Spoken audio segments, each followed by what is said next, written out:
День фермера начинается с того, что ты утром встал, протер глаза, сказал: «Альхамдулилля, я живой, и я могу двигаться». И начинается. У нас все очень однообразно, то есть к этому тоже надо привыкнуть.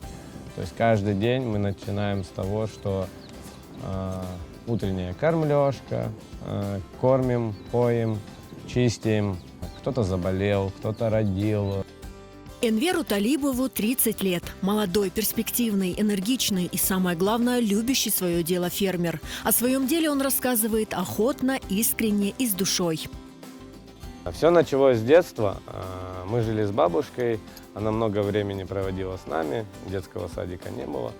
И она прививала нам любовь к животным. В детстве мне всегда хотелось что-то развести, завести побольше живности. И в 12 лет я уговорил отца купить 2 барашек. И все это началось с 2 барашек. Сегодня на ферме Энвера Талибова около 200 овец. С каждым годом его отара, а вместе с этим и любовь к своему занятию растет. Как рассказывает сам Энвербей, фермерство – это призвание и дело его жизни. Энвербей, вас окружают поля, просторы, животные, бараны, лошади. Как вы себя каждый день ощущаете? Каждому человеку приносит его работа удовольствие. Мне приносит это. Да, многие меня не понимают. Может, для кого-то это выглядит непрестижно. Я так не считаю. Вы смотрите на барашек, это просто, да, для вас барашек. Я могу встать утром и сказать, какой не хватает. Да вы что? Да.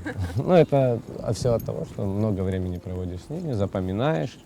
То есть вы их не считаете? Нет, мы считаем, конечно же, мы их считаем, но на сегодняшний день я точного количества не знаю. Мы их запоминаем, кого-то по меткам, у каждой, у некоторых есть свои клички.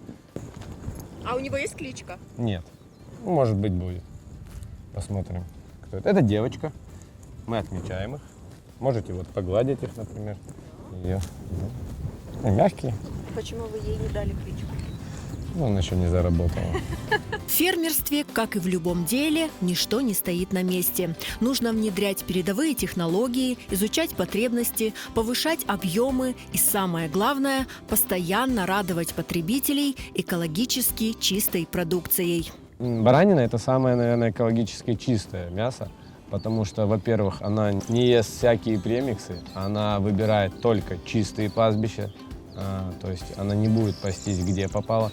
Даже дело в том, что когда мы кормим их дома, то есть там, где они наступили, это сено они уже не будут есть. То есть у них есть это, они чистолюбы, да, они любят все чистое. Также они никогда не пьют, как и лошади, грязную воду. У них есть свой характер, и они упертые, им вздумается идти куда-то, и они, приходится с ними воевать, скажем так. Содержать ферму – это выгодно сегодня в Крыму? Да, это выгодно. Прибыльно? Прибыльно при условии большого поголовья. А расскажите про своего коня. Кабардинский конь с конезавода был привезен. Мне его подарил брат, скажем так. Точнее, да. Чтобы я не ходил пешком. Мы его покупали молодым, обучали сами, воспитывали. То есть на сегодняшний день он полностью обученный. Это ваш автомобиль, значит, здесь в работе? Это мои, скажем так, это мои ноги. Но у вас еще 2 кобылицы. Да, у меня есть еще 2 кобылицы. Это так, чтобы жеребцу не было скучно, и у него были сородичи, скажем так. Дело в том, что у жеребца все равно есть характер, и он от природы ищет кобыл, он пытается создать табун. Пока мы пасли отару, гуляли, познавая все нюансы и прелести работы фермера, начался окот у овец. Для нас это необычно и интересно, а для Энвера Талибова почти ежедневное и привычное дело. Вот сейчас окатилась барашка. Пришлось помогать. Салон. Сегодня была какая-то проблема. Да, сегодня плод чуть-чуть пошел неправильно, пришлось чуть-чуть помочь, направить, там выровнять ножку и все получилось. Вот так, с большой любовью, трепетом и преданностью Энвер Бей занимается фермерством. Впереди у него много планов и амбиций. Он уверен, занимается нужным, важным и полезным делом.